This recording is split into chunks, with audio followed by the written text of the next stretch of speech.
Okay guys, so decided to make this video this morning after I calmed down. Basically failed the MOT, a few points. I'll try and give you a quick walk around now. Thankfully this was a quick fix, although a major fault. It was one of the mechanical locking pins linked to the ignition, and now the wheel is secure after adjusting and fixing it. Okay, there you go. There's the new split pin. Hopefully you can see it at that angle. Basically it's to keep that nut on for the replacement tie rod, so it's impossible to come out, obviously, because that's linked into your car steering, so that's a bit of a major safety issue. The nut was fully torqued on really tight, so it would probably take a good while if that ever did come free, but at least with the split pin there, it stops it coming off completely. Okay folks, so after the MOT fail and the car dying, I'm going to change the alternator. I'm still waiting on the new one arriving. Time wise, I went for a new one. It was only a couple of pounds more than getting this one overhauled, and since I'm on a kind of limited time scale, I need to get this booked in again, and MOT dates are quite hard to come by, and I'm also getting back to work soon, so basically for the extra couple of quid, for me, my situation, it was worth just buying a spare, a good used one from a breakers. So to get prepared, I've disconnected the battery, everything's dead, and I'm going to remove this alternator, rip it out, and basically leave everything, and then wait for the new one. Hopefully it'll arrive in the next couple of days. So on the alternator, you got this securing bracket, which actually puts the tension on this pulley and this belt, and from memory, it was a complete pain in the ass to do when it was off the car, when the engine was out of the car. Excuse me. So let alone what it's going to be like once now that the engine's in the car. I don't know, but we'll have a go. So you've got an earthing lead, engine stay bracket, you've got your I think it's the positive there, and the stator is the negative. So this is where you can actually test the stator, which is those coils in there. The negative is the actual framework of it.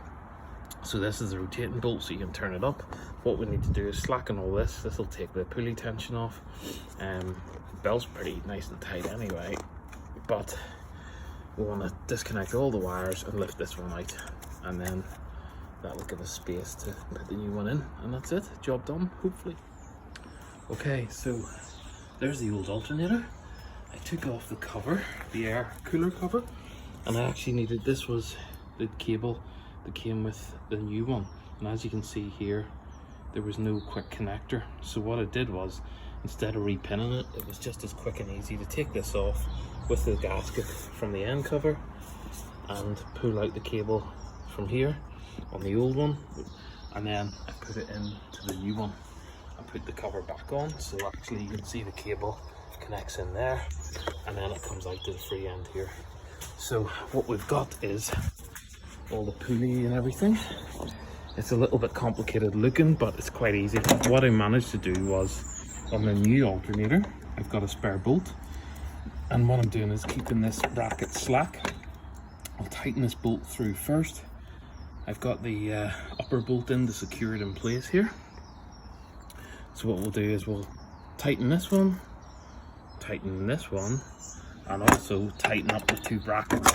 So one of which is behind this black pipe, if you remember from the last scene, it goes in under there, so you have to get your fingers in under here, underneath. And also there's one just down there as well. Hopefully you can see it, that one near the timing mark. That's another bolt that will secure the bracket, and then we can put the pulley on in the pulley holder and get the belt back on as well, and hopefully that should do it. But that's the procedure. I mean, it's just getting access, and then also this wiring loom will put it back in place once all the bolts are tight, because that follows down to the lambda sense from the downpipe, and also your AC. That's the harness that goes up over the head and down into the engine loom and everything. So it's one giant harness, old school style. So I'll crack on for now, get everything tightened up, and then hopefully first fire, and that will do us. Okay, so here's one other challenge I found after connecting up the alternator wiring. So we've got the bolt tight, we've got the earth tight, engine brace tight, pulley and belt is now tight. What you want to do is be able to turn this about a quarter turn. That's enough tension. The tensioner pulley's on and tight, everything, belt's going around the right direction. And when I got to checking this wiring, I found that the oxygen sensor, one of the plugs, this plug, had broken off. So basically it's just a wire and that's it. So I've connected that up with a crimp connector for now, just to get it working.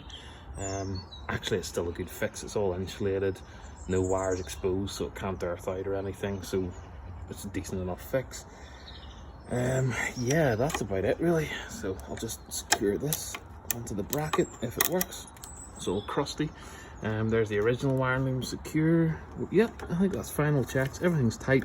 I'm going to cable tie these out of the way to the alternator because I don't want that wiring loom touching the hot down pipe. So I'll go and cable tie that, and then we'll turn the key and see what happens. And fingers crossed we get voltage at the battery above 11 volts, and that will mean that the alternator is charging, which is what we need. Okay, so 12.87, 12.88. We're connected up the voltmeter to the battery, so that's her after a full day's charging. So it seems to be retaining the charge. Nothing's really, no parasitic loss, that's the term. So there's nothing really sucking out an earth that we know of for now. So everything is good to go. Final checks, fingers crossed. Let's see, turn the key. And once I do the dashboard, I can... Yes, look at that. There we go, charging system's working. The fault codes have disappeared. Idle is good. And it sounds pretty silky smooth. Let's see what the battery says. There you go, 14.4. That means alternator spinning happy. Charging the battery. And that's it. Got a happy car. So what I'm going to do now is put the dashboard back in. I'll probably actually just tidy up the tools here. Send this one for reconditioning, and then it will go on eBay. And I'll go and book an MOT now, and I can tidy up the dashboard later. But yeah, that's it. That's her ready. Finally, everything is done. And the main thing is, there's no fault codes, which is fantastic. So that's what we like to see. So we'll let her warm up a bit, get a bit of circulation. And let's see, make sure this doesn't wobble anymore when it comes to MOT time. Seems okay. Yeah, that's us.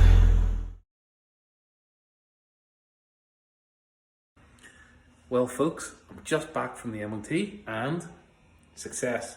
So the car is now road legal, got an MOT, got insurance, and I just need to get it taxed this weekend. The last thing was tighten up the steering rack, as you know, the tie rod end circlip or split pin, and that was it, yeah, and sealed through, so thank goodness for that. It felt awesome. I'll get a full driving video later, but for now it's home, it works, it boosts, that's the main thing. So go and get some road tax, then I'll do a first drive video. So thanks for watching, and any questions leave them in the comments. Cheers, it's the weekend, let's party.